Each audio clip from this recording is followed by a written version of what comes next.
बुरे बनो, अच्छों की दुनिया जीने नहीं देती। अक्सर इस तरह की बातों को लोग खूब कहते हैं। वे कहते हैं कलयुग में अच्छा इंसान बनना ठीक नहीं है। क्या यह सच है? आखिर अच्छे लोगों के साथ बुरा क्यों होता है? वहीं जो बुरे कर्म करते हैं और अज्ञान की राह पर होते हैं वो खुशहाल दिखते हैं। श्री कृष्ण ने इसका जवाब गीता में दिया है। अक्सर जो भी इंसान दिल का बहुत साफ होता है, जिसने कभी बुरे कर्म नहीं किए, उसके साथ हमेशा बुरा होता है। मगर ऐसा क्यों होता है? अच्छे इंसान को ही क्यों बुरा वक्त झेलना पड़ता है? अधिकतर लोगों को इसके पीछे का रहस्य पता नहीं होगा। इसलिए आज हम आपको बताने जा रहे हैं कि ऐसा क्यों होता है। इसका वर्णन भगवत गीता में भगवान कृष्ण ने किया है। भगवत गीता एक ऐसा ग्रंथ है, उसमें इंसान के मन में उठने वाले हर सवाल का जवाब मिल जाता है। आपने महसूस किया होगा कि जो लोग अच्छे कर्म करते हैं वो परेशान रहते हैं, वहीं जो बुरे कर्म करते हैं वो खुशी से रह रहे होते हैं। अच्छे कर्म करने वाले परेशान होते हैं कि आखिर उन्हें इतनी परीक्षा क्यों देनी पड़ रही है, जबकि जो अधर्म की राह में हैं वह खुश हैं और जिंदगी का लुत्फ उठा रहे हैं। मगर आपके मन में ये भी सवाल आया है, तो आज हम आपको इसका जवाब देंगे। ये जवाब वो है जो भगवत गीता में लिखा है और श्री कृष्ण ने अर्जुन को दिया था। भगवत गीता में वर्णित कथा के अनुसार जब भी अर्जुन के मन में कोई दुविधा होती थी तो वो कृष्ण के पास पहुंच जाते थे। एक बार की बात है, अर्जुन भगवान श्री कृष्ण के समीप आकर कहा कि वो दुविधा में है और इसका जवाब श्री कृष्ण से चाहते हैं।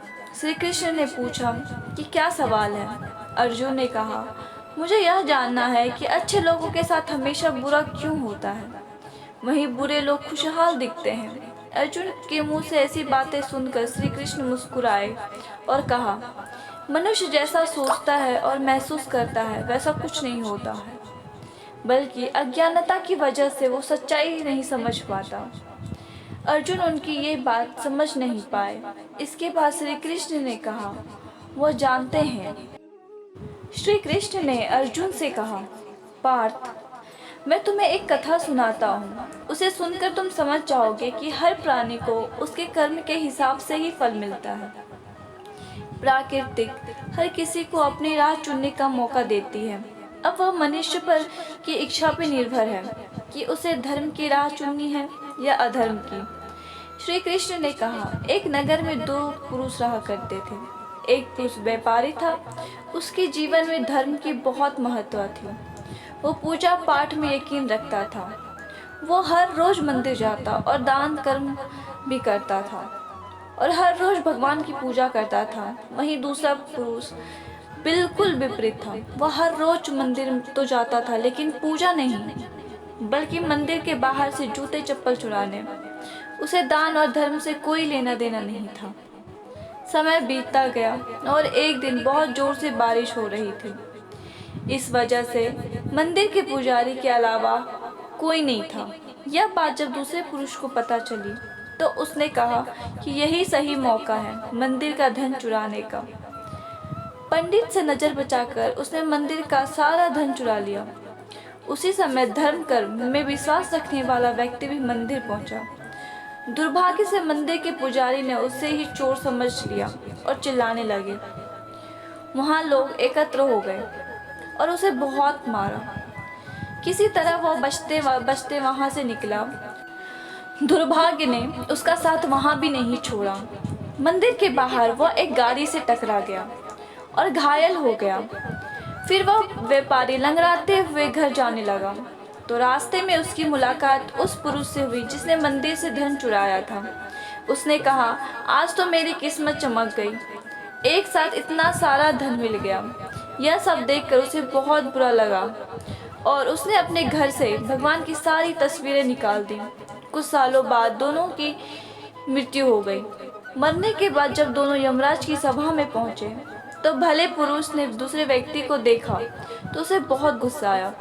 उसने क्रोधित होकर यमराज से पूछा, मैं तो हमेशा अच्छे कर्म दान, ये सब में विश्वास रखता था। उसके बदले जीवन भर मुझे अपमान और दर्द ही मिला, और इस व्यक्ति को नोटों से भरी पोटली। आखिर ऐसा भेदभाव क्यों?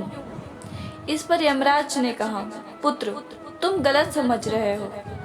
जिस दिन तुम्हारी गाड़ी से टक्कर हुई थी वो दिन तुम्हारे जीवन का आखिरी दिन था, परंतु तुम्हारे अच्छे कर्म की वजह से तुम्हारी मौत सिर्फ एक छोटी सी चोट में बदल गई। तुम इस दुष्ट व्यक्ति के बारे में जानना चाहते हो? दरअसल इसके भाग में राजयोग था, मगर इसके कुकर्मों और अधर्म की वजह से वो सिर्फ एक छोटी सी धन की पोटली में बदल गया। कथा सुनने के बाद श्री कृष्ण अर्जुन से कहते हैं, पार्थ, क्या अब तुम्हें कोई और सवाल है या तुम्हें इसका जवाब मिल गया? ऐसा सोचना कि भगवान तुम्हारे कर्मों को नज़रअंदाज कर रहे हैं, यह बिल्कुल भी सत्य नहीं है। भगवान हमें कब क्या किस रूप में दे रहे हैं मनुष्य को समझ में नहीं आता, मगर आप अच्छे कर्म करते हैं तो भगवान की कृपा हमेशा आप पे बनी रहती है। इसलिए अपने अच्छे कर्मों को बदलना नहीं चाहिए, क्योंकि उसका फल हमें इसी जीवन में मिलता है।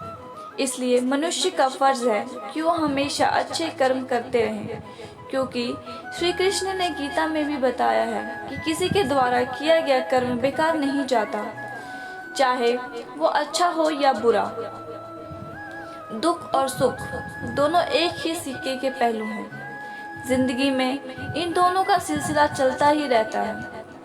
अगर कोई अच्छा कर्म करता है तो उसके साथ अच्छा होता है, और इसके विपरीत यदि कोई व्यक्ति बुरे कर्मों को अंजाम देता है तो उसके साथ हमेशा बुरा ही होता है, और बुरा होना स्वाभाविक भी है।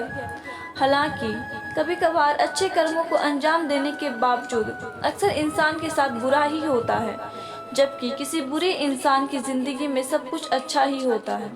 अब सवाल ये आता है कि यदि किसी जीव को उसके कर्मों के आधार पर उसका फल मिलता है तो फिर ऐसा होने के पीछे क्या कारण है? आपका भाग्य आपके पूर्वजों के कर्मों से जुड़े हुए हैं। जी हाँ, आपको जानकर हैरानी होगी कि प्रत्येक इंसान का भाग्य उसके पारिवारिक कर्मों से जुड़ा हुआ होता है। इसका सीधा अर्थ यह है कि आपके पूर्वज अपने जीवन काल में किस तरह के काम किए हैं, उसके आधार पर भी कुछ हद तक आपका भाग्य निर्भर करता है। इसी के चलते आपने देखा होगा कि कुछ लोग दुष्ट प्रकृति के होने के बाद भी उनके साथ सब कुछ अच्छा होता है। ऐसा इसलिए क्योंकि भूतकाल में उसके पूर्वजों ने निश्चित रूप से अच्छे काम किए होंगे। इसके विपरीत सीधे साधे भले लोगों के साथ बुरा इसलिए होता है क्योंकि शायद उनके पूर्वज ने किसी का दिल दुखाया होगा या उनके साथ कुछ बुरा किया होगा। इसलिए आप अच्छे कर्म करते रहें तो भगवान की कृपा हमेशा बनी रहती है।